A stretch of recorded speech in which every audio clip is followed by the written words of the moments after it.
Guru superhero tanpa jubah. Semua orang kenal Superman, Batman, Spiderman. Tapi hero saya tak pakai jubah, tak terbang, tak kuat macam Hulk.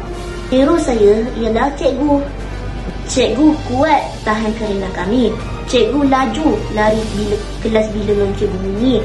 Cikgu pandai baca fikiran kami yang selalu nakal. Cikgu hebat sorak penatnya walau senyum selalu di bibir.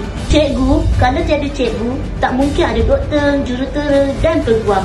Tak mungkin ada masa depan yang terang.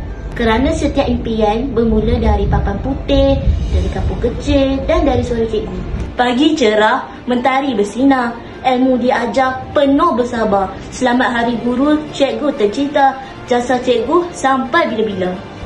Terima kasih cikgu kerana mendidik dengan sabar, membimbing dengan ikhlas dan mencintai kami tanpa syarat. Guru, kau tetap superhero kami. Selamat Hari Guru SMK SA.